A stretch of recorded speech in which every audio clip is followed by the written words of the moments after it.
ஆண்டவரும் அருமை இரட்சகருமா இருக்கிற இயேசு கிறிஸ்துவின் ஆச்சரியமான நாமத்தில் தினமும் கர்த்தருடைய சத்தத்தை கேட்டுக்கொண்டிருக்கிற என்னுடைய பிள்ளைகளை வாழ்த்துகிறேன், ஆசீர்வதிக்கிறேன். நீங்கள் ஆசீர்வதிக்கப்பட்டவர்கள். எந்த நாளிலும் கூட கர்த்தர் உங்களை பார்த்து சொல்கிற ஒரு வார்த்தை, நாம் அறியாத வழியில் நடத்தி கைவிடாதவர். நம்முடைய தேவன் எப்படிப்பட்டவர் என்றால் கைவிடாத தேவன் என்பதை விளங்கிக் கொள்ளணும்.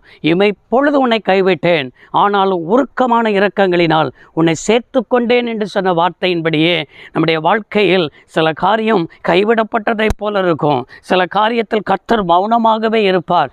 ஏனென்று சொன்னால் நம்முடைய வாழ்க்கையில் அவர் கைவிட்டு விட்டார் என்று விளங்கி கொள்ளக்கூடாது. அவர் அந்த சூழ்நிலை வழியாக தான் நடத்தி தான் நம்முடைய இருதயத்தை கர்த்தர் சோதித்து அறிய அவர் போதுமானவராயிருக்கிறார்.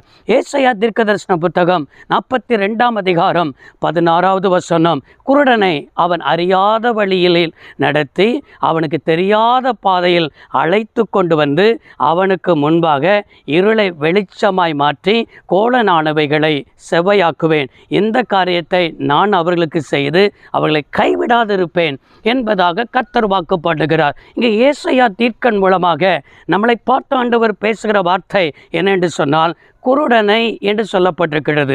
பாருங்க, குருடர்கள் இன்றைக்கு உலகத்தில் எத்தனையோ பேர் என்ன செய்கிறார்கள், இப்படிப்பட்ட நிலைமையில் பிறந்தவர்கள் உண்டு. அவர்கள் தெரிந்த பாதையில் போகும் பொழுது அந்த பாதையில் அப்படி தட்டி தட்டி தட்டி என்ன செய்வார்கள், சரியாக போய் கொண்டிருப்பார்கள். ஆனால் தெரியாத பாதையில் போகும் பொழுது தட்டினாலும் எந்த பக்கத்தில் போகிறோம், என்ன இருக்கிறது, ஒன்றுமே புரியாது. இதே போலதான் இன்றைக்கு ரட்சிக்கப்பட்ட தேவனுடைய பிள்ளைகள், இயேசுவை அறிந்த தேவனுடைய பிள்ளைகள், நம்மளும் ஆவிக்குரிய ரீதியில் குருடர்களாய் காணப்படுகிறோம். எங்கே போகிறோம், என்ன செய்கிறோம், ஆவிக்குரிய வாழ்க்கையில் சரியாக தான் ஓடிக்கொண்டிருக்கிறோமா, நம்முடைய வாழ்க்கை சரியாக தான் போய்கொண்டிருக்கிறதா, நான் கர்த்தருக்குள்ளே தான் இருக்கிறேனா என்று சொல்லி நமக்கே தெரியாதபடிக்கு இன்றைக்கு காணப்படுகிறது.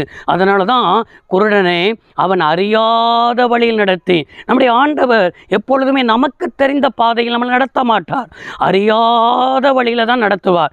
ஏன் தெரியுமா, அந்த அறியாத வழியிலையும் தெரியாத பாதையிலையும் நம்மளை நடத்துவதற்கு காரணமே அவரை நாம் சார்ந்து கொள்வதற்கு, அவர் மேல் நம் நம்பிக்கையாக இருப்பதற்கு. நமக்கு தெரிஞ்ச பாதையில் நமக்கு தெரிந்த வழியில் நடத்துவார்னா சுயம் வேலை செஞ்சிடும். ஆண்டவரை மறந்துடுவோம். ஆண்டவரா சரி சரி சரி எனக்கு நேரம் இல்லை அப்படின்னு சொல்லிட்டு போயிடுவோம். அந்த அறியாத வழியும் தெரியாத பாதையிலையும் அது இருள் நிறைந்ததாக தான் இருக்கும். உலகத்தில் சொல்லுவாங்க பார்த்தீங்களா, கண்ணை கட்டி காட்டில் விட்ட கதையாக இருக்குது என்று சொல்லுவார்கள் பார்த்தீங்களா. இதே போல் தான் கர்த்தர் சில சமயத்தில் நம்முடைய வாழ்க்கையில் அனுமதிப்பார். அதன் மத்தியிலும் கர்த்தர் நம்மளோடு கூட இருப்பார். அதில் இருளை வெளிச்சமாக்குவார், கோணனானவைகளை செவ்வையாய் ஆண்டவர் மாற்றுவார். இந்த காரியத்தை நான் செய்து அவளை கைவிடாது இருப்பேன் என்பதாக தான் கர்த்தர் சொல்கிறார். இன்றைக்கு உங்களுடைய வாழ்க்கையில் இப்படிப்பட்ட நிலைமையில் இருக்கிறீர்களோ, என் வாழ்க்கையில் ஒன்றுமே புரியலையே, என் பிள்ளைகளுடைய எதிர்காலத்தை குறித்து புரியலையே, என் பிள்ளைகளுடைய படிப்பின் காரியத்தை புரியலையே, எந்த ஒரு காரியத்தை செய்யணும்னு சொன்னாலும் எனக்கு கர்த்தருடைய வார்த்தை கிடைக்க மாட்டேங்கிறது என்று சொல்லி ஒரு இருள் சூழ்ந்த ஒரு அனுபவத்தை போல, ஒரு கோடலான அனுபவத்தை போல, என் வாழ்க்கையில் ஒன்றுமே நடக்காததை போல இருக்குன்னு நினச்சிக்கிட்டு இருக்கிறீங்க. இன்றைக்கி உங்களை பார்த்து தான், இப்படிப்பட்ட பாதனை வழியாக நடத்தி தான் நான் உன்னை கைவிடாது இருப்பேன் மகளே, நான் உன் கூட இருக்கிறேன் மகளே, என்னை சார்ந்துகொள், நான் உன்னுடைய தேவன் என்பதை தான் கர்த்தர் உனக்கு தீர்க்க தரிசனமான வார்த்தையை தருகிறார். இன்றைக்கு ஏசாயா 42:17 அது மாத்திரமல்ல 16 பிடித்துக் கொள்வோம். கர்த்தர் உங்களை ஆசீர்வதிப்பாராக.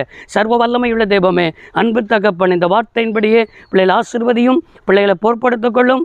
ஆண்டவரே, குறையில்லாமல் நடத்தும். இயேசு ரட்சக நாமத்தில் பிதாவே, ஆமென். கர்த்தர் ஆசீர்வதிப்பாராக. God bless you all.